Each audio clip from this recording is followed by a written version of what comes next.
great. Yes.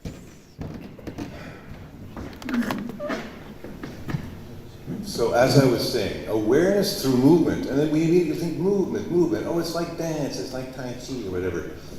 But it's the neurological underpinnings of movement. It's the brain's nuts and bolts, how the brain actually manages movement. Oh, you mean it's thought control? No, it's not thought control either. But for instance, if I reach out to get this glass of coffee, now, do I think, contract your triceps, extend the biceps, contract the superficial flexors more than the deep flexors because you don't want to crush the glass. All that happens, all those commands are given, those very commands are given, but not verbally, by the motor cortex. And the motor cortex is giving thousands of these commands every moment. Every moment. And this lesson will tap into that feedback system between the sensory nerves, which send messages to the brain, and the motor nerves, which send messages back to the muscles, the sensory motor feedback loop. So I will not teach you anything. Moshe Feldenkrais said that I do not teach. I create the conditions for learning. So we're going to move in a certain style, in a certain inquisitive, speculative way, which allows the brain to actually recalibrate, to resense what you're doing. And you will notice new sensations. With your conscious attention, you can facilitate that process. So it's the neurological nuts and bolts of movement. That's what we're going to be investigating this morning.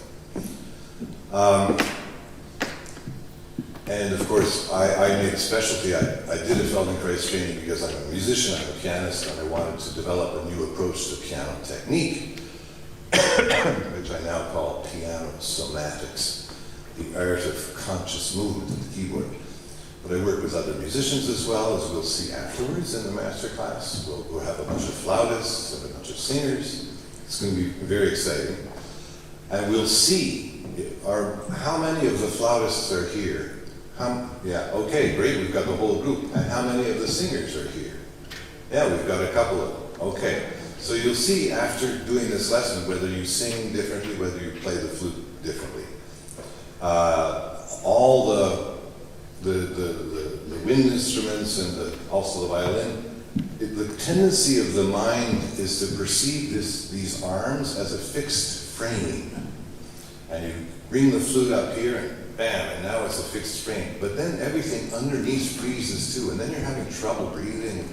So what if this was not a fixed frame? What if it was a moving, fluid frame, even as it maintains its stable, secure, but not totally fixed position? And this lesson is going to give your neuromotor cortex, the whole of you, an experience of just that. I got this lesson from David Burson, a wonderful trainer who worked with Moshe Feldenkrais for many years. And in the middle of this lesson, he says, you know, the split between the mind and body, that was a silly idea from the very beginning. Which is a lovely way of putting it. It's a silly idea. Would you please lie on your back?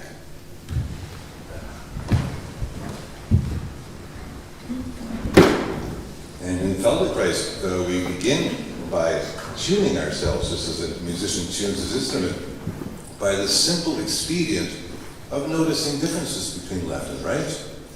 Because none of us, or virtually none of us, is symmetrical. So let's see if the left side of you and the right side of you have similar contact to the floor, starting with your heels. You have two heels. I thought I had only one heel, but my wife was calling me a heel. That's something different. That's a joke. You're supposed to laugh. So perhaps one of your heels, tune into your heels. Don't look at them. Don't look at your feet, but is one heel lying a little bit more on the side rather than on the back, which would mean those toes are pointing more to the side wall rather than to the ceiling. So are your feet really the same, or is one a little bit more turned out? You can feel that by sensing the contact of the heel with the floor. Maybe some people's toes, they point down towards me rather than up towards the ceiling. That means your feet think they're still making the effort to stand, even though you're not standing. That would put the heel a little bit more on the under part of the heel rather than the back part of the heel. So can you feel many details of the two heels and the differences between the left one and the right one? Now, if you did manage to feel, most pianists, the left one has turned out, because we use our left pedal less than the right one, but not always. If you did manage to feel that one heel is lying more on its side, would that mean the whole leg is turned out? Would that mean that the hip joint, that one hip joint is a little closer to the floor than the other? So does your pelvis lie really centered, really flat? Is one side of the pelvis tilted a little bit more down or a little bit more up? And does that make a difference as to how the lower back is? Most of you have a space between your lower back and the floor. That's completely normal. How big is that space? If you could imagine, now most of us, we can't feel our vertebrae, the 5 lumbar vertebrae, the lowest vertebrae that have no ribs, the 12 thoracic vertebrae, the rib cage vertebrae. Most of us can't feel, oh yeah, there's 17 vertebrae in there and then the 7 neck vertebrae. No, but imagine that you could. And go up from the pelvis and feel the first part of your spine, the first vertebrae, and the second one, and the third one, and the fourth. How far do you have to go before, oh, the fifth? Oh, wait a minute, one of those is touching the floor. And then go to the next one. Oh, that's touching the floor a little more, or maybe less. Are there hills and valleys in there? Go to the next one. And do they touch the floor kind of equally, or does one vertebra touch, pressing to the floor more than any other? Maybe somewhere between the shoulder blades. Or there. And do the ribs, can you feel the difference between your ribs and your vertebrae? Some people can't. There's not that many sensory nerves back there. There's 100 times more sensory nerves in the palm of the hand than there is in the entire back. But what can you feel back there? Can you feel differences between the contact of the left ribs and the right ribs? Does that change as you breathe? Does the rib contact get more when you breathe in? Or does it get more when you breathe out? Or does it stay the same all the time? And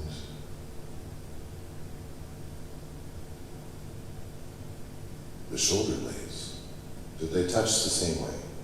Or is one a little bit more clear in its contact with the floor?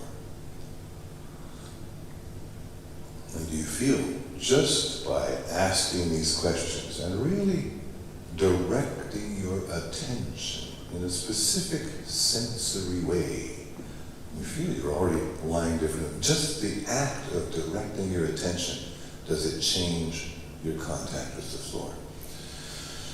Now, we're going to come back to this resting position through the lesson, and you will feel changes. So take a sort of a snapshot. Remember how this feels, just generally. And then please bend the knees, stand the feet on the floor.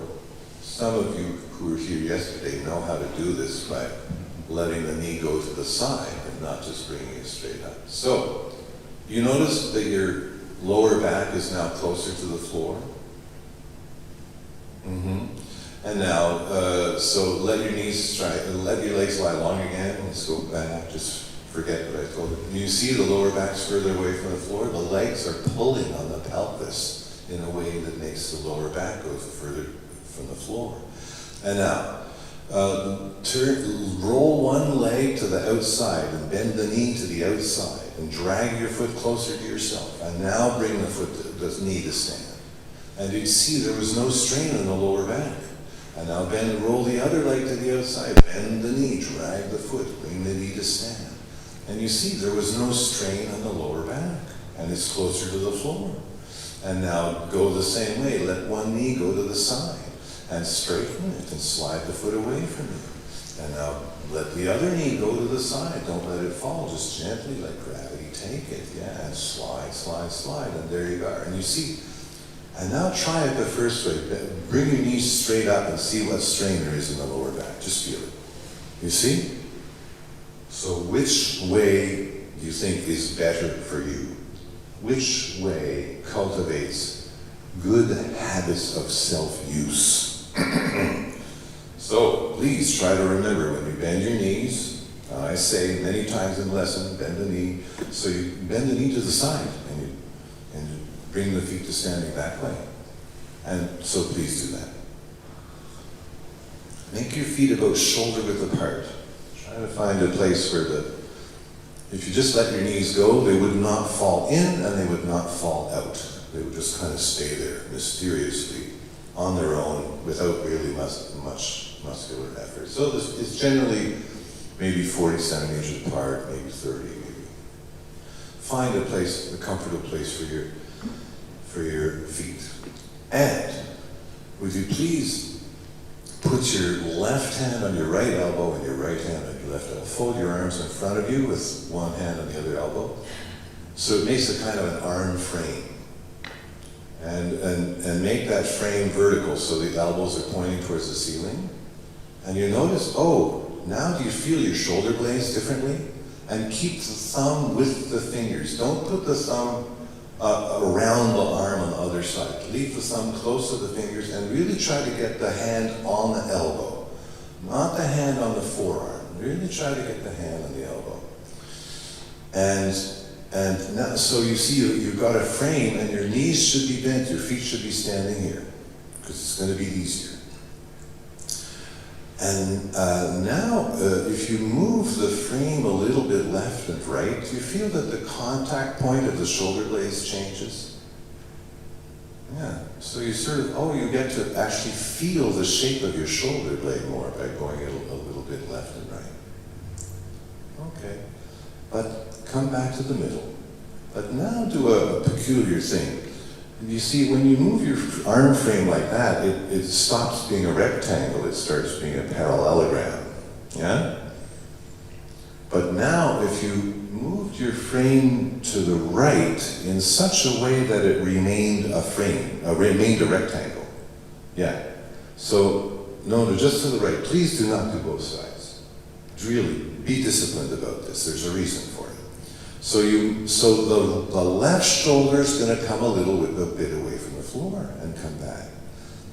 And do this a few times and try to reduce the effort with which you do it. And you'll see everybody at the beginning, they do too much effort. So breathe out as you're bringing the left shoulder blade off the floor, and then stop. And then notice that when you stop, oh my God, I was using too much effort. And then don't just plop back down to the floor, but reduce the effort by degrees. Get to know your muscular activity in more detail. So the arm frame goes to the right. The left shoulder blade comes a little bit off the floor on the out breath, which makes it less effortful. And then you come back. That's it. Try, if you did it suddenly, just the next time, do it less suddenly. And please only do one side. There's a reason to only do one side. Okay? And now, the same deal, but this time, try to move your arm frame to the right by pressing the right shoulder blade into the floor. Yeah? Move the right shoulder blade back. It means down into the floor. And of course, the left shoulder blade will still come off the floor. But you see, you change the leverage. Please put your hands on your elbows. So make the arm, yeah, that's it, the hand on the elbow. Even the palm on the elbow. Oh no, that's difficult. The fingers on the elbows, okay. So now you've got 3 ways of moving the arm frame to the right, keeping it in a rectangle shape. You breathe out, the first way, you breathe out and you just lift the left shoulder blade off the floor. Try that way. That's it. And then the second way, you breathe out and you press the right shoulder blade into the floor. And of course, the left shoulder blade comes away. And the third way, you do both of those. And you stop more often. You stop, catch yourself when you're using more effort than you need. And don't just stop all suddenly, but you're using a lot of effort and then reduce the effort by degrees. Do it, don't just stop, like go from 100% effort to 0% effort. If you see it's too much, then you go, oh, 95% effort, 92% effort. 87% effort, 78% effort, 50% effort. And on the breath. And you'll notice if you do this on the out breath, it's a very different experience from doing it on the in breath. And of course, maybe your arm frame doesn't keep a perfect rectangle shape. That's okay. But sort of keep it approximately like a rectangle. And you'll see all the musculature around your shoulders is getting more and more liquid. So we only did it moving the arm frame to the right. Now, so let your legs lie long, let your arms lie by your side. And because we only did it to one side, now you can see there's a difference in feeling in the contact of the right side with the floor and the contact with the left side and the floor. You flautists are going to flip when you pick your instruments up after doing this lesson. But the pianists, when they go to their instrument, when you reach your hands out to the keys, that's also creating a kind of frame. It's a more open frame, but it's still a frame, and this frame is going to be way more movable. Would you please bend your knees in the new way? Remember, roll, put them to the side. Bend the knee to the side, bring the foot to stand. Bend the other knee to the side, bring the foot to stand. Feet shoulder width apart. Make the arm frame. But did you notice? Okay, make your arm frame, and you notice one arm is above and one arm is below. So this is your habitual way of making the arm frame. So would you now switch them? And notice, just doing the arm frame in a non-habitual way is like you don't even know yourself anymore. Like, what? What the hell? And continue with the non-habitual to move the frame to the right. So the same deal. Same deal. You get that left shoulder blade off the floor. Try not to do it mechanically. Try to do it softly. Try to do it gradually. And notice, the arm frame moves in a slightly different trajectory, a little bit of a different direction. Maybe a little more up, and maybe a little more down, maybe a different angle. And just let that happen. And several times on the out breath, the left shoulder blade gets off the floor to keep the arm frame a rectangle. Oh, some of you have a cushion for your head. Now, if you absolutely need the cushion for your head, then keep it. But this lesson works much better if you have no cushion. And you'll see why in a minute. Yeah?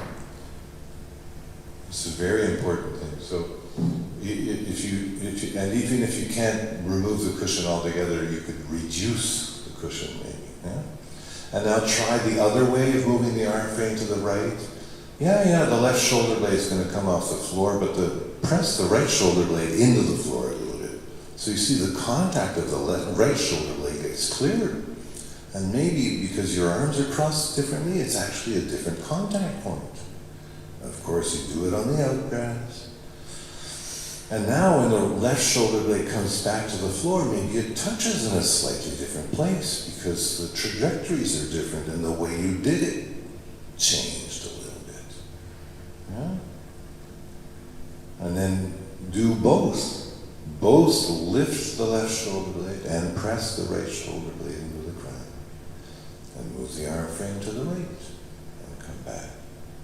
Always like stopping mid-movement, stopping anywhere you want along the range of movement to check, am I really doing this in the least effortful way possible? Okay. Let your legs lie long and take a break.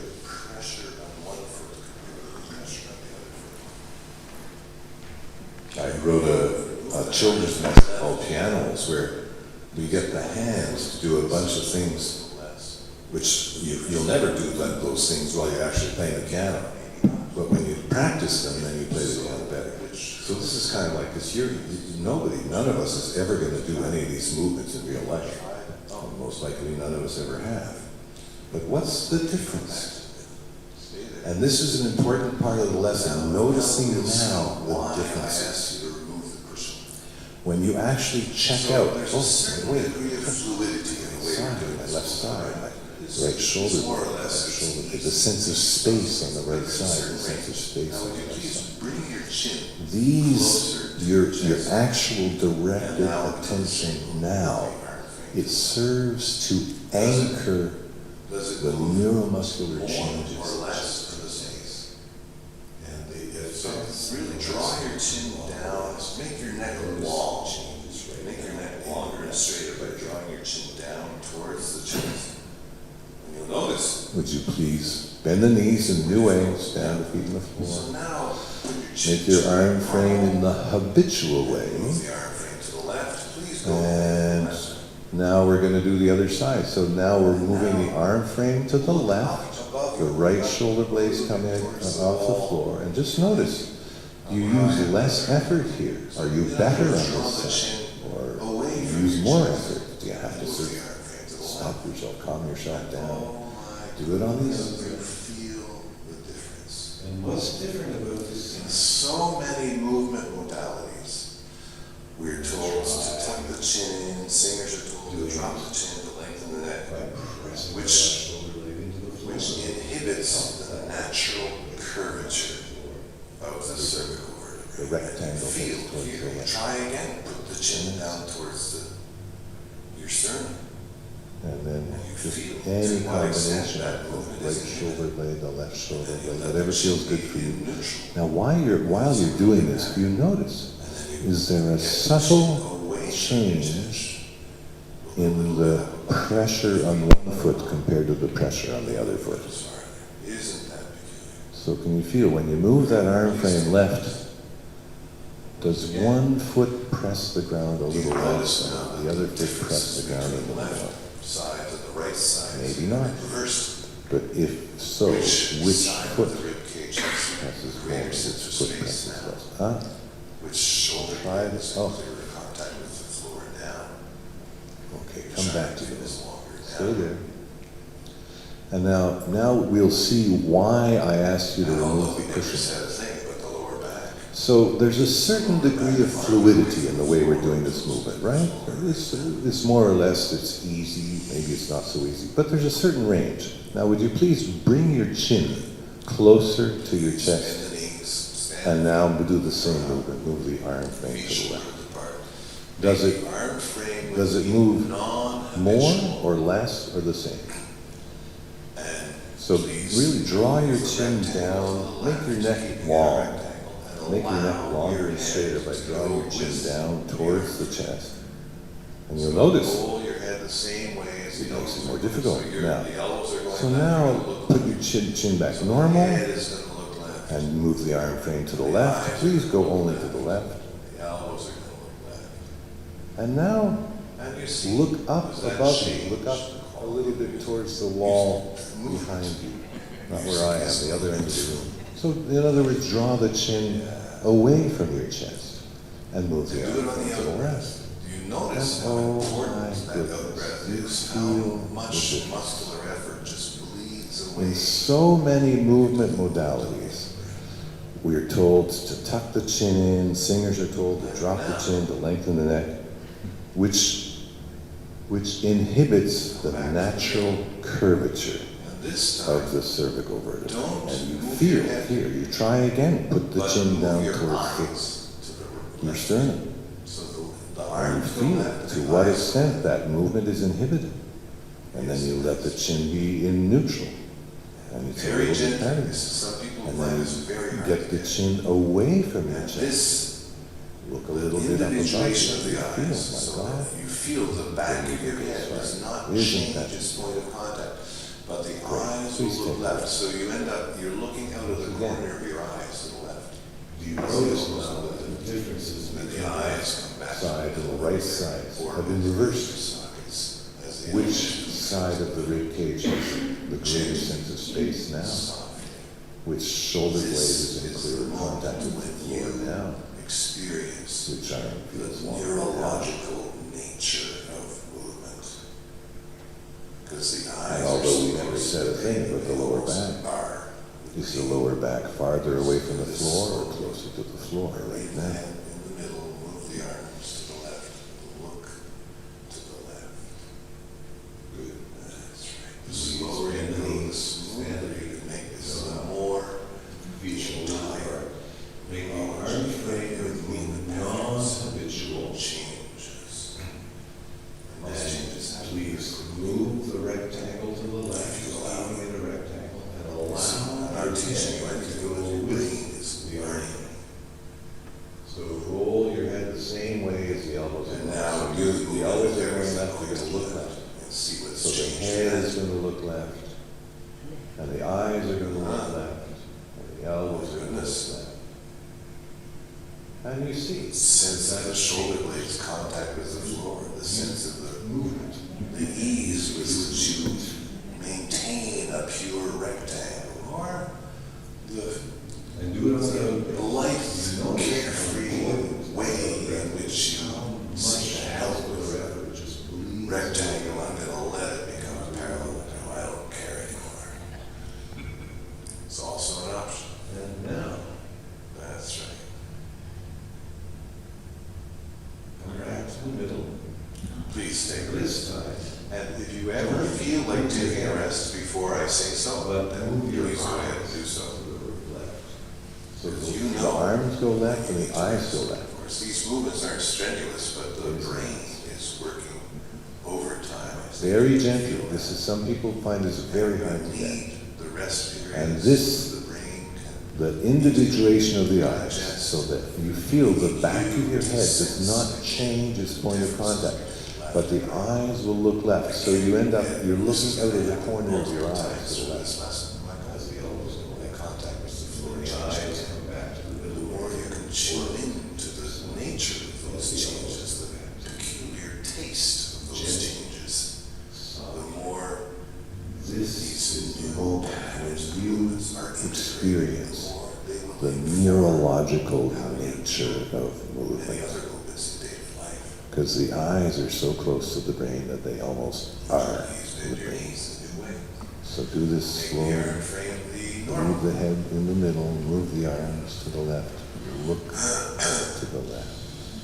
Move the arm frame to the The right. slower you go, the Move smoother your you head can and make eyes this, to the the more the On the entire other. neurology of your Hands movement are on the patterns. elbows. Maybe not the palms, but the change. fingers. And remember, the And thumb those is changes with happen the very fingers. quickly The thumb is not on the other side. if you allow them. It's on the same You see, side. I'm not teaching you anything, but your brain is learning. Yeah. So, oh my goodness. And now do the movement with everything going to the left and see what's changed in that. So how, oh look, the degree of the range Ah. changed. My See, all that goodness. stuff we did on the left side has changed. The sense of the shoulder blades contact with the The floor, whole the idea sense is, of oh my goodness, it the seems ease with which you seems to increase. maintain a pure Allow that range to rectangle, increase or by using less effort, the, not more. the light, carefree way in which you say to hell with the rectangle, I'm going to let it become a parallelogram. I don't care anymore. It's also an option. That's right. Great. Please take a rest. And if you ever feel like taking a rest before I say so, then please go ahead and do so. because you know when you need to rest. Of course, these movements aren't strenuous, but the brain is working overtime. I think you can feel that. And we need the rest periods so that the brain can integrate and digest. And we need you to sense again the differences between left and right. Again, this is going to happen multiple times through this lesson. Why not? My contact with the floor changed again. And the more you can tune in to the nature of those changes, the peculiar taste of those changes, the more these new patterns of movements are integrated, and the more they will inform how you do many other movements in daily life. Would you please bend your knees the new way? Make the arm frame the normal way.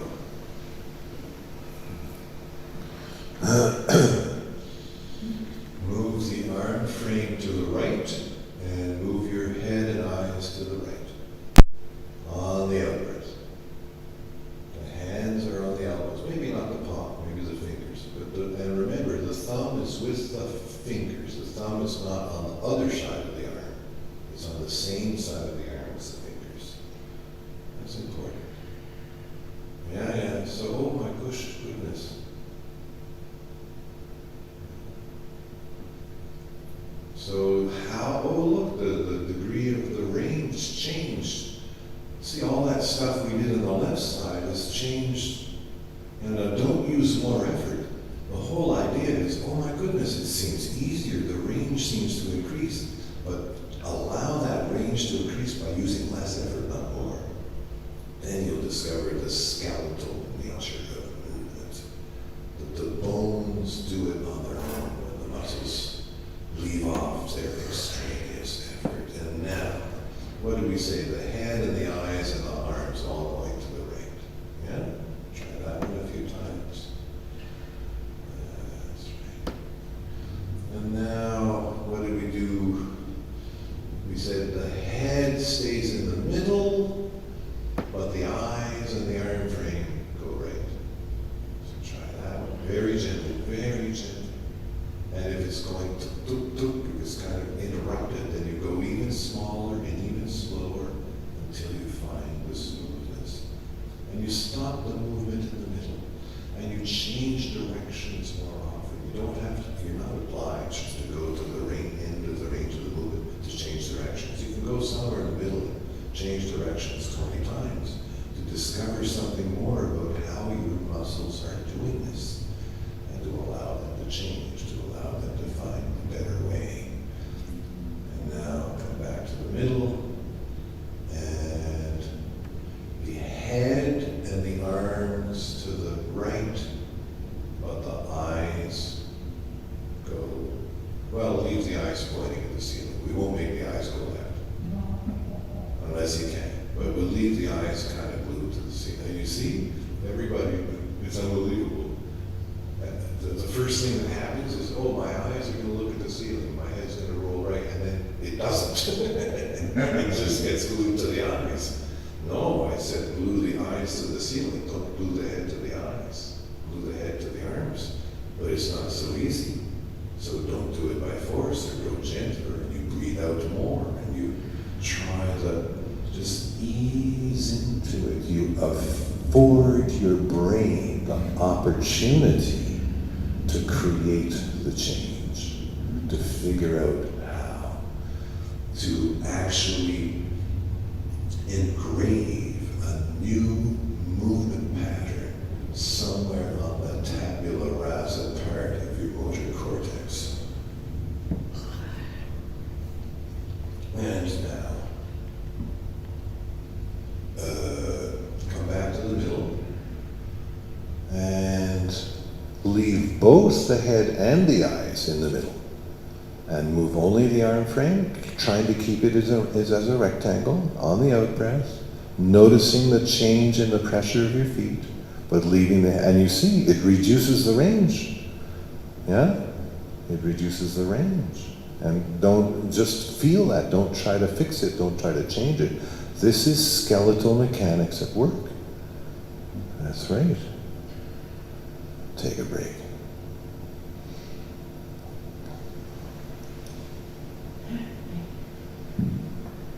Notice, did the sense of spaciousness in the torso switch again from one side to the other side?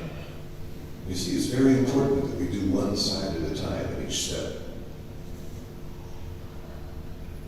Because we're dealing with the muscles immediately around the shoulder girdle, the muscles right around the shoulder blade.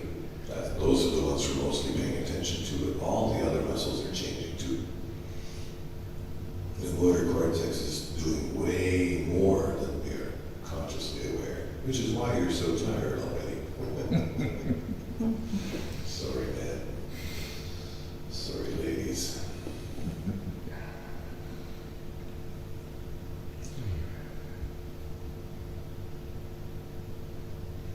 Well, we have several more variations to go.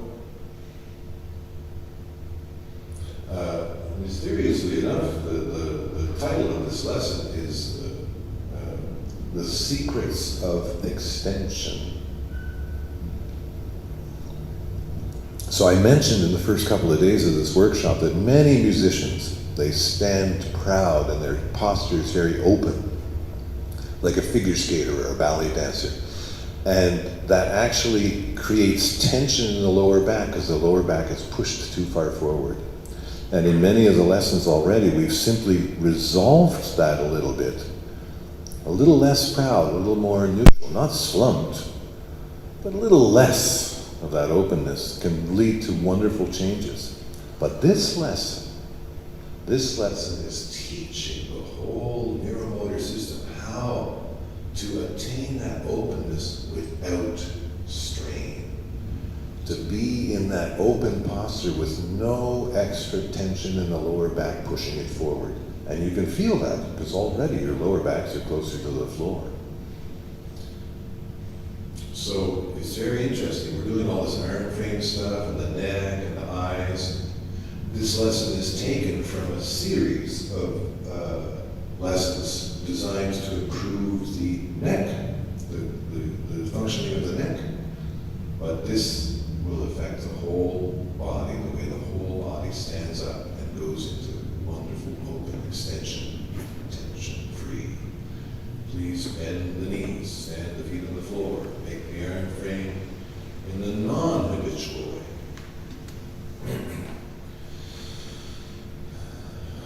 And think this through before you do it. Non-habitual. And the iron frame is going to go right while the head goes left and the eyes go left.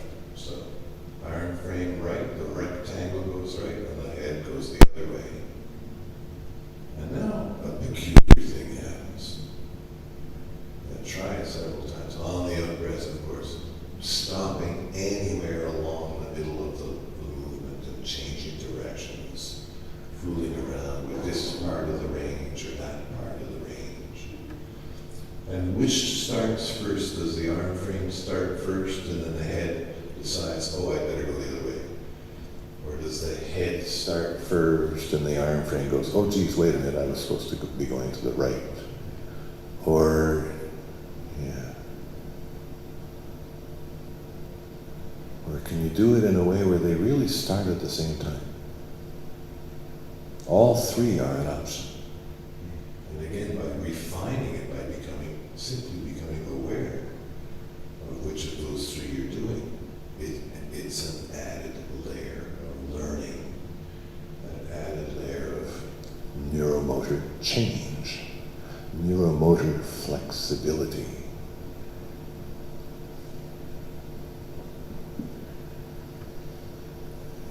And now, roll the head to the left while the rectangle goes right, but try to look at your rectangle with your eyes.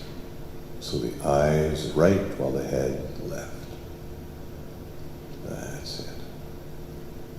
So you'll end up, you're looking out of the right corner of your eyes. And then come back to the middle, all three. Did all three come back to the middle at the same time? Or did you rush back to the middle? Going slowly on the way back to the middle, it enriches the movement immeasurably. So now it's a very complex choreography.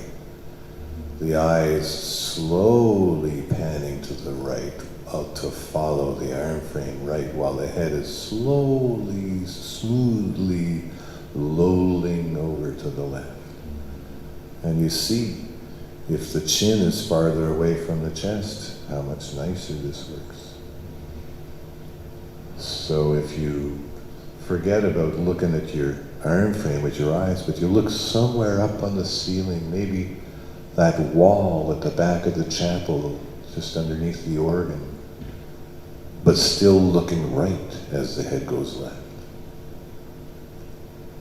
What that changes in the fluidity and the openness and the range of the movement. And now,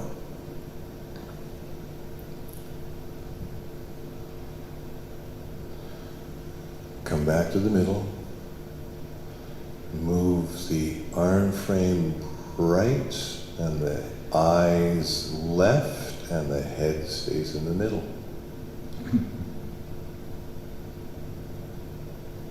This is completely neurological. All of this is done in the out-breath. And to what degree have you forgotten about the rectangle, and how much are you letting the arm frame become a parallelogram? So if you really let the arm frame become a parallelogram, then the left shoulder blade will actually stay on the floor. So could you maybe one time let it stay on the floor? And then the next time, get it off the floor just a tiny bit. And remember, the head's in the middle and the eyes are going left. And then the next time, the left shoulder blade, get a little more off the floor. And the eyes go left while the head stays in the middle. And each time you get the shoulder blade a little bit more off the floor. And then the next time, let both the head and the eyes go left while the rectangle goes right.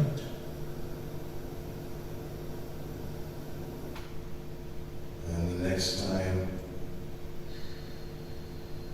give a little bit more of a push on the left foot to help the arm frame go right while the head and eyes are going left. Just a bit, just a bit. It's not about exercise, it's about discovering the skeletal nature of movements. The muscles just help a little bit. They just sort of, it's like the wind setting that weird walking machine in motion on the beaches of Holland. The muscles just set the thing in motion, and it goes. And now let the head and the eyes and the arms all go to the right and help a little bit with the foot, the left foot. So how does the unified, non-differentiated movement feel now, after we went through all the differentiations? How much easier is it? How much more fluid is it? Perhaps the right arm is getting somewhere near the floor. And can you help with a tiny, tiny push of your foot? Some of your feet are too close together. I see in the back row there, some people have their feet touching. I said shoulder width apart.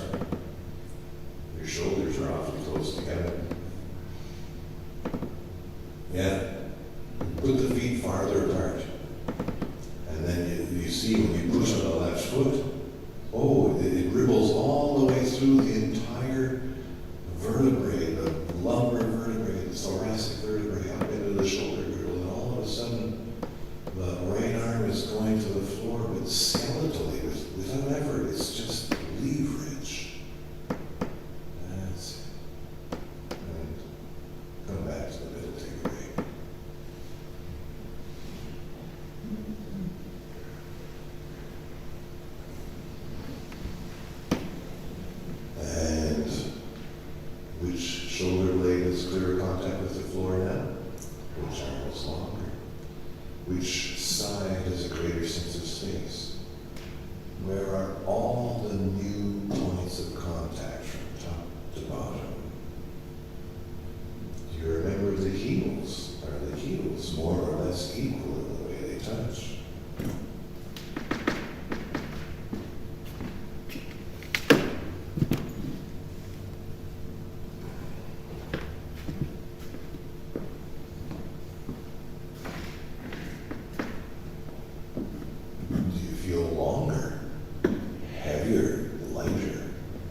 fuller.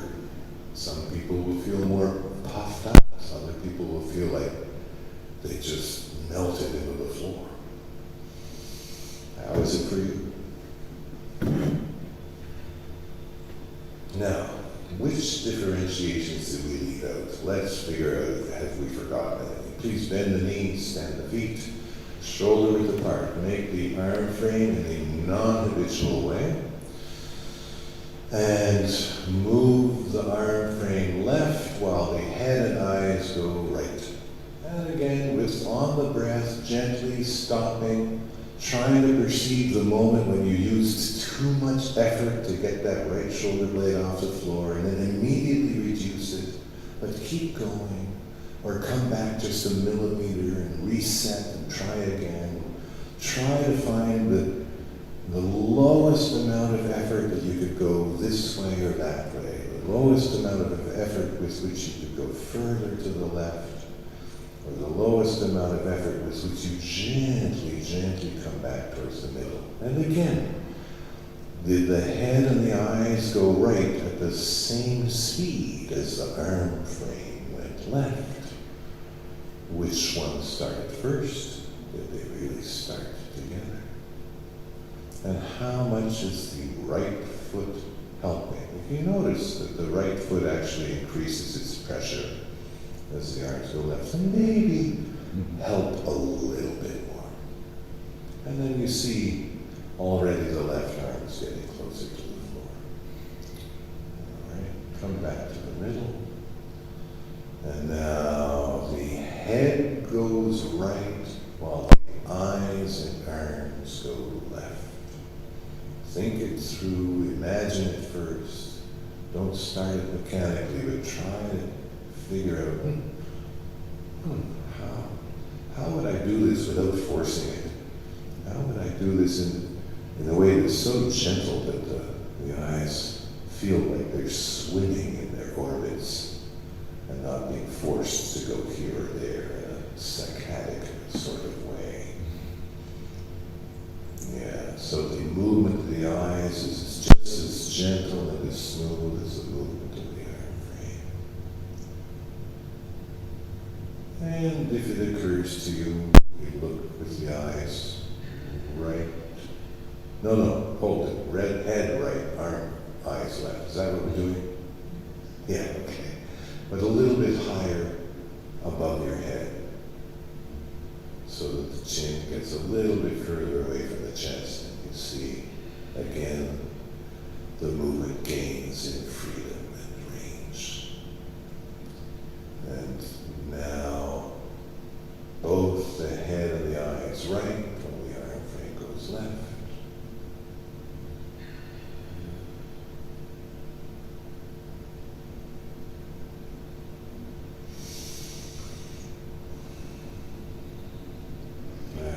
And if you feel the arm frame wanting to go a little higher, then let it, higher in the direction of your head, like towards the back of the channel.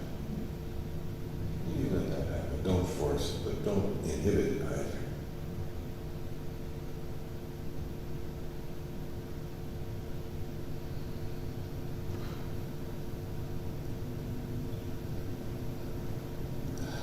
And now, the head and the arms left, and only the eyes right.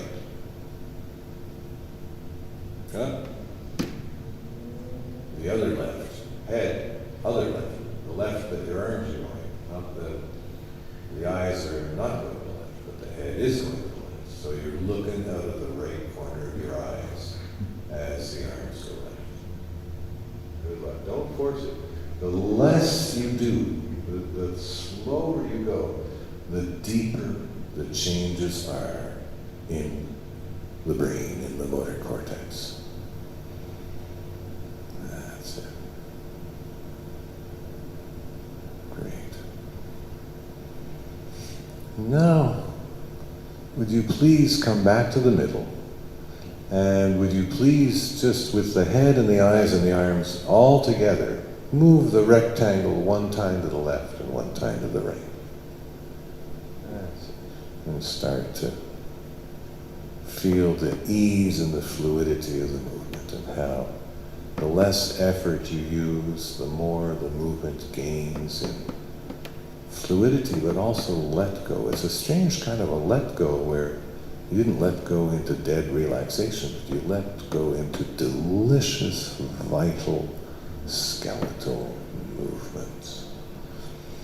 And you feel how each shoulder blade comes to the floor and finds new contact with the floor because the muscles got more dissolved again. And then the other shoulder blade comes back to the floor and finds new contact. And the contact of the shoulder blades and the floor is continually shifting, continually kaleidoscopically discovering new, precise details about itself.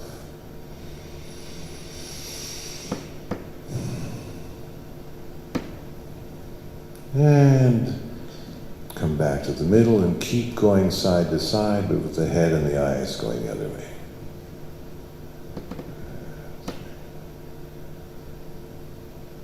Gently.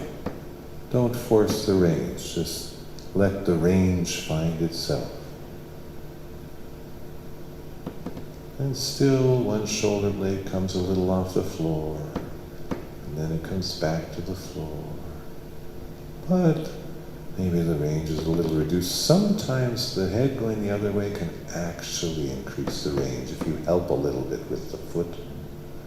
But that's a little funny. Sometimes it's hard to find. Come back to the middle, let your legs lie long, let your arms lie long, take a break.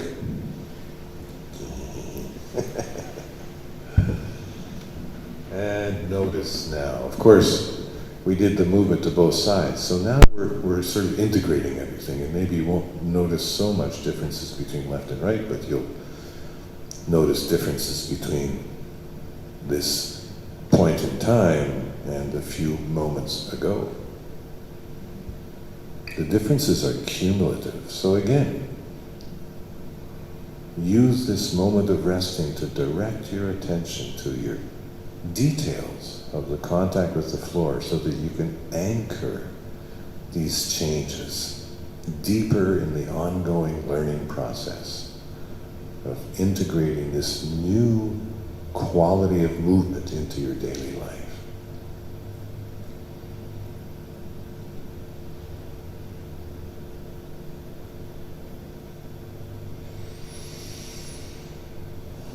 Would you please bend the knees, stand the feet on the floor. Make the arm frame in the habitual way, the first way you did. And very, very gently begin to move the arm frame in the direction of the head. Well, and come back. That's it. And you'll notice it's like the shoulder blades are drawing a line on the floor. You see, as the more the elbows go in the direction of the head, the more the shoulder blades change their point of contact. Yeah? And you feel it's as if your head wants to look up as well.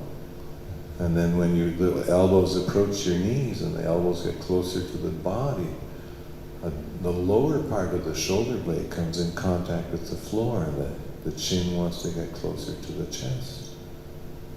Very, very nice.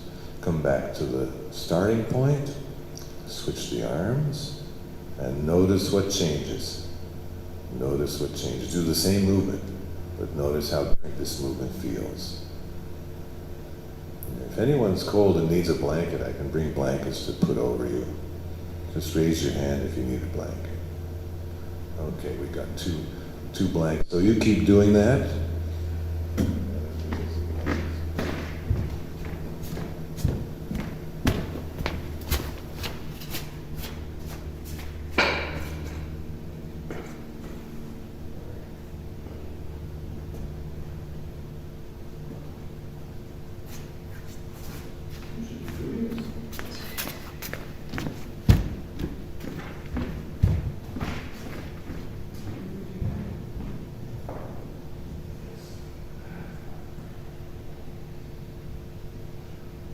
And please do the side-to-side one again, just to see if this up and down one made a difference.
Take a break, and notice how this simple moving the elbows, it gently, in the most gentle way possible, encourages, it gives the body a sense of moving into extension, feeling a more open posture, but with none of the associated efforts that we usually have.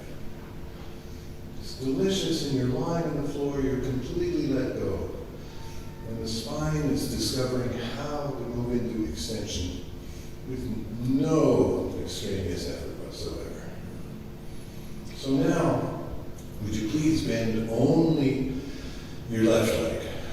Stand the left knee, bend the left knee, stand the left foot on the floor. Put a little bit to the side, not too close to the right leg. Make your arm frame.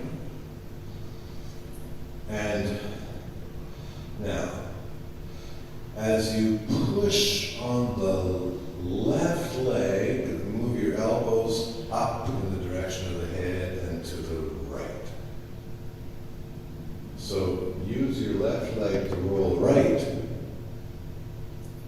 but also move the arms in the direction of the head. So come back. And now. So John, as you're going as the arm frame is going right, it's going to the right, but it's also going in the direction of your head. So that's right, but not mechanically. And let the head go back in space. So you push on the left foot. The arm frame moves right. The head rolls right, but the back of the head slides left on the floor, and the arms get more over your head.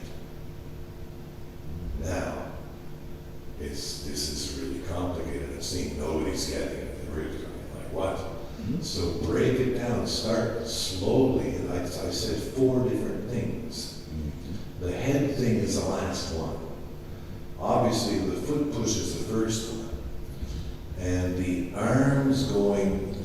rectangle going to the right, as it's going over your head, happens together. And then the head slide happens at the end. That's better, John. And come back. So try it a few times without the arms going over the head. Just push on the left foot to get the arm rectangle, get that left shoulder blade away from the floor, and go in, and the right arm will come all the way to the floor. So you're rolling your pelvis to the right. Push on the left foot to roll the pelvis to the right. Pelvis. That's the part right next to your leg. That's it. Roll the pelvis. So basically almost roll to lie on your right side. That's it. That's it. And now in that position, move the elbows a little bit higher over the head. Try that a few times. So you push on the left foot. The arm rectangle goes to the right. You roll onto your right side, basically. So the arm rectangle, the right arm is lying on the floor, the upper arm anyway. And then move the arms, the elbows in the direction of the head, move the head behind yourself. That's it. So you see, you were going more and more into extension with none of the usual effort of extending. There's no tension in the lower back. It's free. You just feel the ripple of the effort of the leg. It just ripples through the entire spine. If the lower back were tense, that push of the foot couldn't get through. It's by letting go of the lower back that the push of the foot can get through. And then the arm frame goes to the right, and the right arm lies on the floor, and the head goes behind, and the arms go up. And it's just, there's so much room for extension here with none of the associated effort. That's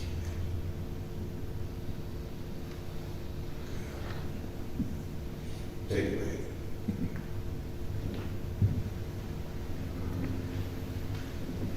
How did this new movement affect your contact with the floor?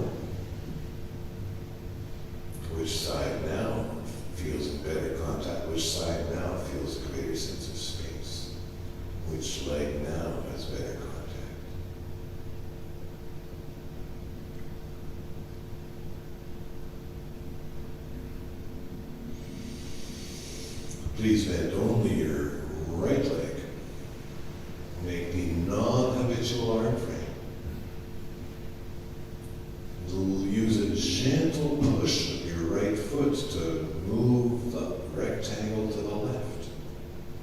That's it. And let the rectangle go left. Let your head go left. Let your eyes go left. Let everything go left.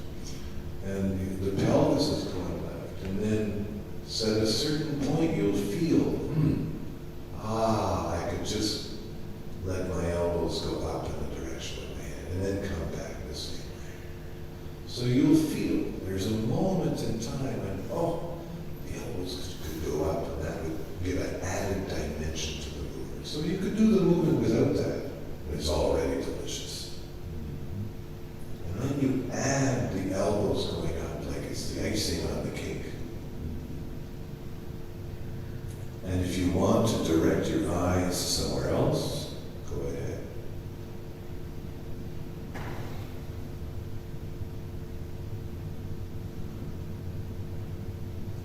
Yeah, John, I would move the arms, the elbows up in the direction of the head later, and your head is not on the floor. The head should never leave the floor.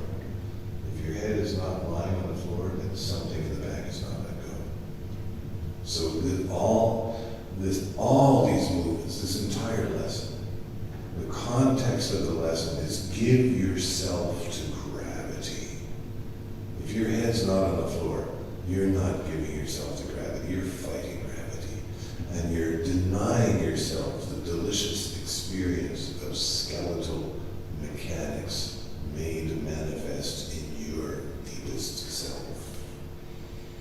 So you leave your head on the floor, and you find a way to open into extension as you go to the side. And you differentiate the head, you differentiate the eyes to make it even more smooth, more elegant, more easy. That's it. Bend both knees. Move the arm frame once to the left, once to the right, and see how it feels compared to the beginning of this lesson. Yeah. And do any of the differentiations you like. In this one, leave the knees pointed towards the ceiling.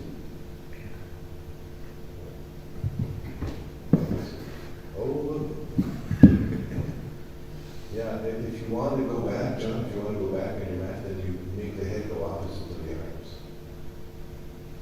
Yeah. You went this way because your head and your arms are too much the same.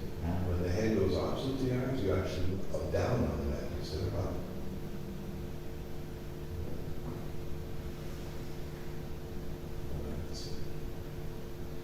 How is the contact with the shoulder blades on the floor? Does every time will the right shoulder blade come back to the floor? Does every time the left shoulder blade comes back to the floor, is it a new discovery of that shoulder blade? It's like, this point could be in contact. That point could be in contact. There's so many points. And the more liquefied the muscles become, the more you let go of extraneous effort, the greater those points become in number. And you add the extension by moving the elbows up at your leisure. Great.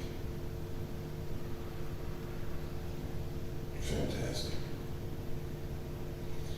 Good. Would you please take a break, lie on the floor, let your legs lie long, let your arms lie by your side.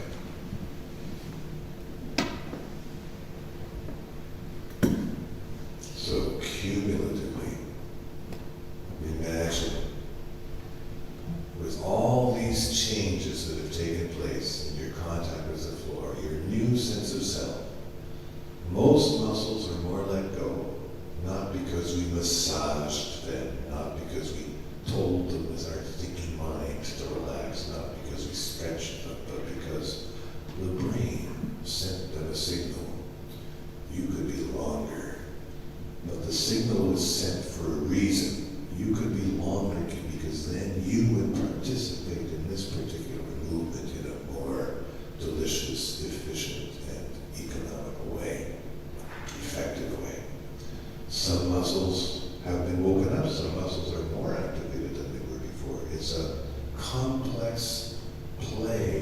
interplay of changes in muscular tone. It's more here, less there.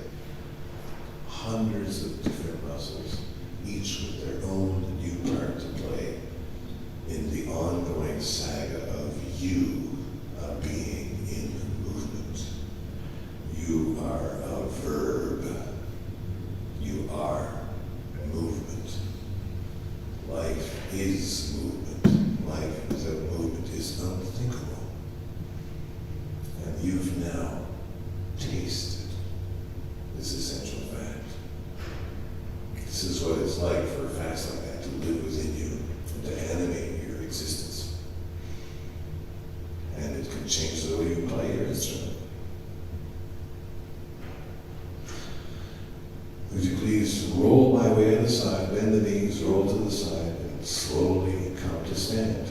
And the lesson's not over. This is still a part of the lesson. And in fact, this is one of the most important parts of the lesson. That moment when you stand, this is your skeleton standing you up. This is how you stand when your muscles don't work so hard to do it. When the muscles figured out the easy way, the economical way. So notice as you stand, is the weight on your feet different from habitual? Is the weight a little bit more on the heels or a little bit more on the toes? Is a little bit more everywhere? Yeah? And now, make the arm frame. Make the arm frame.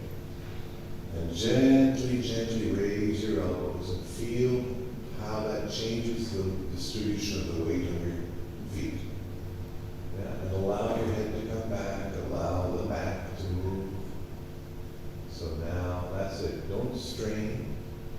And simply feel, oh, as my arms move up, my back gets more concave. And as my arm moves down, my back gets a little rounder. My knees get a little more bent.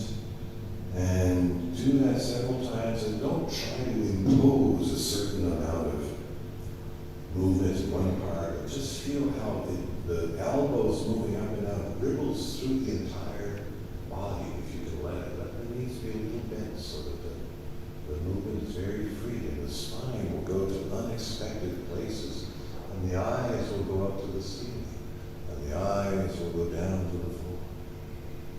That's it. Now come back to the middle, let your arms hang. And notice even that made you stand differently. And notice your weight is distributed between the 2 feet relatively evenly. Would you please shift the weight over to the left leg so that you feel, most of my weight is on my left leg. The left leg is really straight.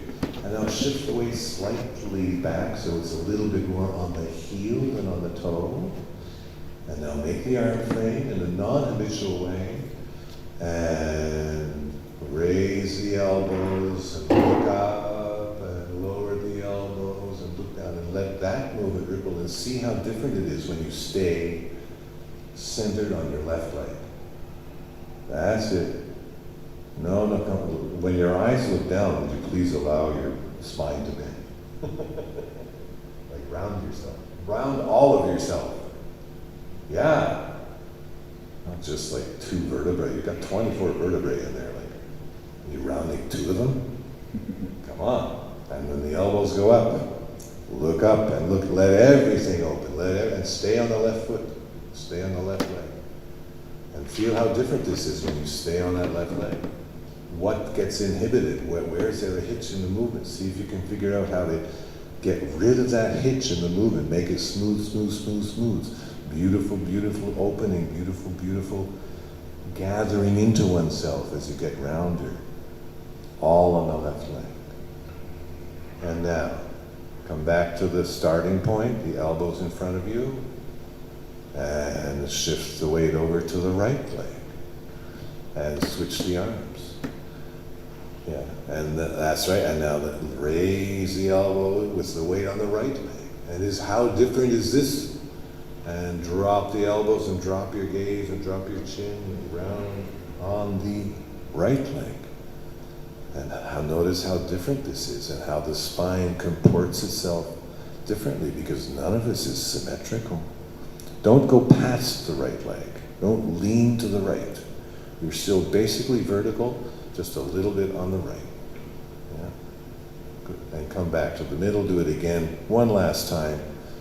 Twist your weight on both your feet and see whether it's improved, whether the range increased. Yeah? Do it easily, smoothly, effortlessly, like you're not doing anything. The wind just blew my elbows up, and the wind blew my eyes to look behind, and the wind stopped blowing and that made me go down here. Everything is fluid and flowing and bending and unbending with no effort. It's skeletal mechanics made manifest. Great. And now stop that, let your arms go. Notice again, how do I stand? What's new in my standing?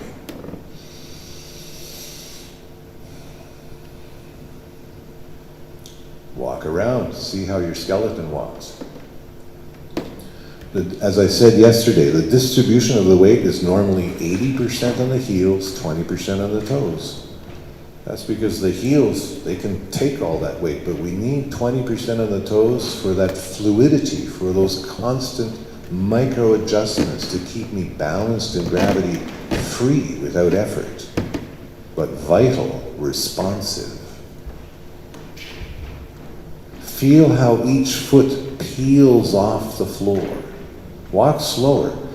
Slow down the way in which a foot peels off the floor. So you take a step and then the back foot is going to peel off the floor. Can you feel it actually peeling off the floor like a kind of a piece of Scotch tape that you're pulling away from the floor? So that you really tune into the contact of each foot with the floor and how it changes. That's it. And you notice when you really do that, you change from bottom to top.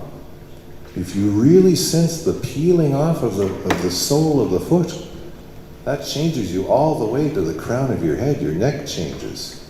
Your shoulders change. We just did a whole lesson on freeing the shoulder girdle and allowing the shoulder girdle to participate in beautiful, effortless opening into extension as we walk. And now, when you tune into the foot peeling off the ground, how much more do you get out of the lesson? How much more do you come into an awareness of, oh, I am an open, extended being, moving effortlessly into extension as I walk, as I go through my day. Wonderful. What are your impressions? What are your experiences? What are your observations? What are your questions? What are your complaints? It was too long. I wanted to go to sleep.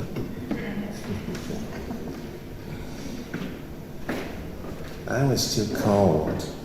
I wanted coffee.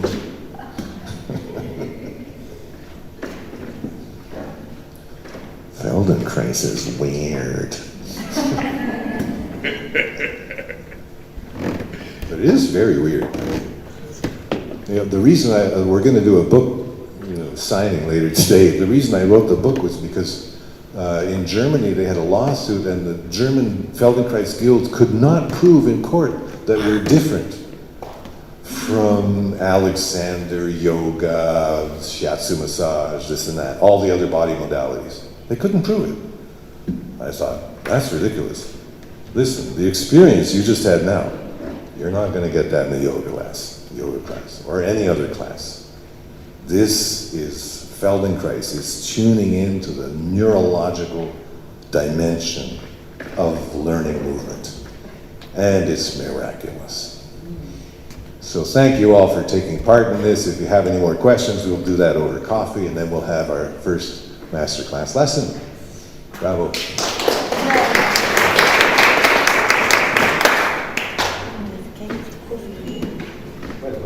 Wow. Wow. Yeah. You like that? You put another for 40. Yeah, I loved it. Yeah, David, David Burson created that lesson, and it's just